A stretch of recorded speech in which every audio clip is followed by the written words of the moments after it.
Hello, friends. This is Dave Hurwitz, executive editor at ClassicsToday.com, here with the 5 greatest Poulenc recordings. I mean, we really need to hear more Poulenc. He's such a fabulous composer. Totally distinctive, characterful, witty, charming, spiritual. Really kind of fascinating, full of contradictions in his character, which resulted in music that's kaleidoscopically varied and never too long and always just delicious. And here they are. First, the Gloria, everyone likes the Gloria, and the Stabat Mater with Seiji Ozawa and the Boston Symphony and choir with on Deutsche Grammophon. It's on DG. That's the original coupling. Later, various bits were detached and added to other things that he did, that were Poulencian. But oh my goodness, that Gloria is fabulous. And the Stabat Mater is amazingly beautiful, and it's not at all well known. So definitely a disc to sample and performances to just love. Next, the Concert Champêtre for harpsichord and orchestra. This was commissioned by Wanda Landowska, and the problem with the work is that most performances don't use the right harpsichord. Harpsichords are highly variable, and Landowska used a gigantic Pleyel harpsichord thing it had the carrying power of a grand piano and lots of stops so that it could be very colorful and interesting sounding. And these days you find people use these little period instrument tchotchkes. They're toys. They're not musical instruments, and they are overwhelmed by the orchestra, and they sound terribly thin. And you think, gee, Poulenc must have misjudged the whole thing. He did make a piano solo arrangement of the work, a piano and orchestra arrangement, which is marvelous too, and really ought to be in the repertoire because the music itself is just so charming and delightful. But if you can get the right harpsichord, it's amazing. And Poulenc's own recordings with Amy van de Weil, wasn't Poulenc, but the older recordings during Poulenc's lifetime on EMI, those had the right harpsichord, and so does this one. Susanna Růžičková, with Kurt Sanderling, of all people, conducting the Czech Philharmonic on Supraphon. The balances are great. The instrument is the right instrument. The playing is wonderful. It's not too fast, full of wit, sharp, detailed rhythm, absolutely perfect in expression, and splendidly recorded. It's an amazing record. If you can get your hands on it, it's in the 2-disc Růžičková sort of memorial collection that Supraphon issued. And it was also on Denon Supraphon, so you can probably find it. It had the Martinu harpsichord concerto on the flip side on that disc. But it's amazing. One of the great Poulenc recordings of all time, certainly one of the 5. Next, the complete chamber music.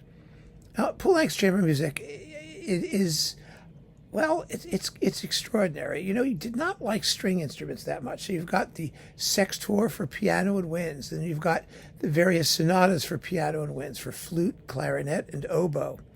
And there is music for strings, and it's actually very nice. It's a violin sonata and some other things, but almost all of it has a piano, and it's extremely varied and different sounding from anyone else. The trio for piano, oboe, and bassoon has the most delightful finale you've ever heard in your life.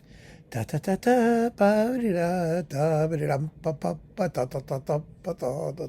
just great.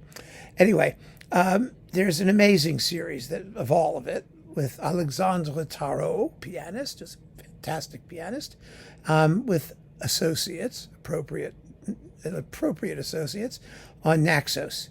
And that's the set to get. It's so easy to find it, and hopefully it is anyway.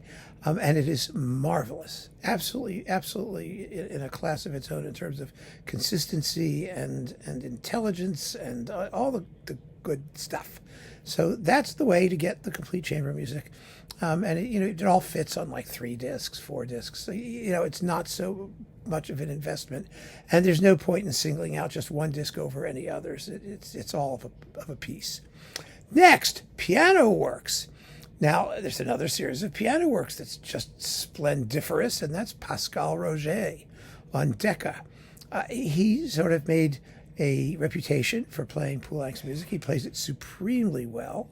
Poulenc used to write swimming in pedal, baigner or baigner en pedal, with this piano music. Well, Rogé swims, but he doesn't tread water. He doesn't founder. He knows how to create that wonderful sensuous richness that Poulenc demands, but also to keep the music moving and to keep the rhythms fresh. Listen to his recording of the Nocturnes. It's a gorgeous, gorgeous piano cycle of I think there are 8 of them, and they're linked thematically. They were written over a long period of time, but they're absolutely beautiful. One of them uses the theme that appears at the very end of Dialogues of the Carmelites, when Blanche shows up and she decides she's going to die with her sisters. And the music is that's in the Nocturnes. There's a lot of music in Poulenc that's shared between works, and that makes getting to know his oeuvre all the more interesting, because the more you listen to it, the more you hear, and the more you realize that there are certain themes that must have meant something to him, something very personal, because he reuses them in different contexts. But anyway, Rogé's performances of the piano works are really beautiful. The Soirée dans Nazel, and a piece which Poulenc hated, by the way, and they're almost all. He didn't write any large works for piano, but he did write some larger cycles. But they're mostly very brief and charming, because Poulenc, as a composer, wrote in 4-bar fragments, basically 2-bar and 4-bar chunks.